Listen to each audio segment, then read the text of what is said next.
ఒక పక్క పేదవాడు కోటీశ్వరుడు అవ్వాలని కలలు కంటున్నాడు. కానీ మరో పక్క ఆ కలల మీదే కొన్ని ప్రభుత్వాలు ఏటా వేల కోట్ల సామ్రాజ్యాల్ని నడుపుతున్నాయి. ఈ వీడియోలో భారతదేశంలోని ప్రభుత్వ లాటరీ సిస్టమ్ ఎలా పనిచేస్తుంది, దీని వెనుక ఉన్న అసలు నిజాలు ఏంటి, జనం జీవితాలపై ఇది ఎలాంటి ప్రభావం చూపుతుందో వివరంగా తెలుసుకుందాం. భారతదేశంలో లాటరీ నడపడం అనేది ఒక ప్రత్యేకమైన చట్టం ప్రకారం జరుగుతుంది. మన రాజ్యాంగం ప్రకారం లాటరీలను నడిపే హక్కు కేవలం రాష్ట్ర ప్రభుత్వాలకు మాత్రమే ఉంటుంది. ప్రైవేట్ వ్యక్తులు లేదా సంస్థలు సొంతంగా లాటరీలను నడపడం మన దేశంలో నేరం. ప్రస్తుతం కేరళ, సిక్కిం, నాగాలాండ్ లాంటి సుమారు 13 రాష్ట్రాల్లో ఈ లాటరీ సిస్టమ్ అఫీషియల్ గా నడుస్తుంది.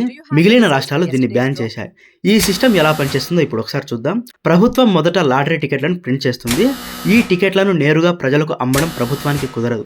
అందుకే ప్రభుత్వం పెద్ద మొత్తంలో టికెట్లను కొని డిస్ట్రిబ్యూటర్లను పెట్టుకుంటుంది. వీరు రాష్ట్రమంతా టికెట్లను సప్లై చేసే ఏజెంట్లుగా ఉంటారు. ఈ డిస్ట్రిబ్యూటర్ల దగ్గర నుండి చిన్న చిన్న షాపులు నడిపే రీటైలర్లు టికెట్లను కొంటారు. మనం బస్టాండ్లలో, రోడ్డు పక్కన చిన్న చిన్న డబ్బాల్లో లాటరీ టికెట్లు అమ్మేవారిని చూస్తుంటాం కదా, వారే ఈ గొలుసులో చివరి వ్యక్తులు. వారు టికెట్లను జనాలకు అమ్మేస్తారు.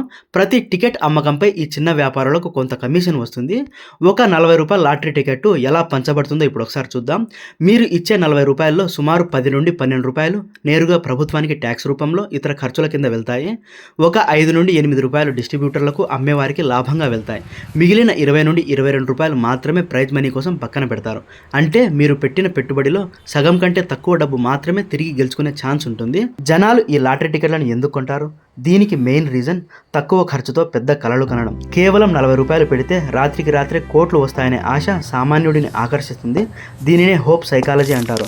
తమ కష్టాలని ఒక్క దెబ్బతో తీరిపోవడానికి లాటరీ ఒక ఈజీ మార్గమని వారు నమ్ముతారు. ఇక్కడ ఒక ముఖ్యమైన విషయాన్ని మనం అర్థం చేసుకోవాలి.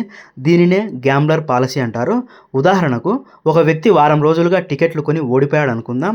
అతను ఏమనుకుంటాడు అంటే, నేను ఇన్ని రోజులుగా ఓడిపోతున్నాను కదా, ఈరోజు పక్కాగా గెలుస్తాను అని మొండిగా నమ్ముతాడు.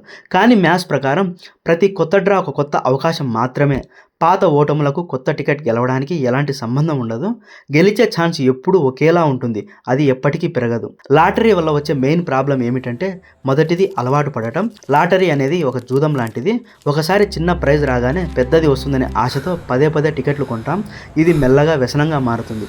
దీనివల్ల సామాన్యుల కష్టార్జితం వృధా అవుతుంది. ముఖ్యంగా పేద కుటుంబాలు తమ అవసరాలను వదులుకొని మరీ లాటరీ కోసం డబ్బులు తగలేస్తున్నాయి.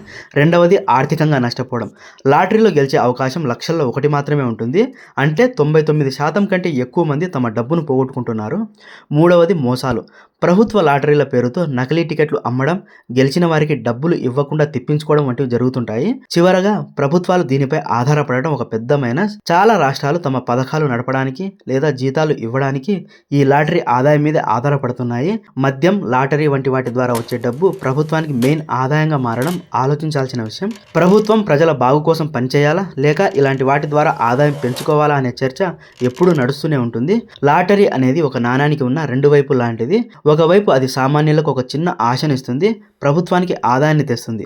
ఆ డబ్బును ప్రభుత్వం మళ్ళీ జనాల సౌకర్యాల కోసమే వాడుతుంది. మరోవైపు అది కుటుంబాలను రోడ్డున పడేస్తుంది, మనుషులను వ్యసనపరులుగా మారుస్తుంది. లాటరీ అనేది ప్రజలే ఇష్టపడి కట్టే ఒక ఇండైరెక్ట్ ట్యాక్స్ అని కొందరు అంటున్నారు. అయితే ఒక ప్రభుత్వం తన అవసరాల కోసం జనం ఆశలపై నడిచే ఈ జూద వ్యవస్థను ప్రోత్సహించడం ఎంతవరకు కరెక్ట్? దీని గురించి మీరేమనుకుంటున్నారో కింద కామెంట్ చేయండి. ఈ వీడియోలోని విషయాలు మీకు నచ్చితే ఇతరులకు షేర్ చేయండి. ఇలాంటి మరిన్ని బిజినెస్ వీడియోల కోసం మా ఛానల్ను సబ్స్క్రైబ్ చేసుకోండి. జై హింద్.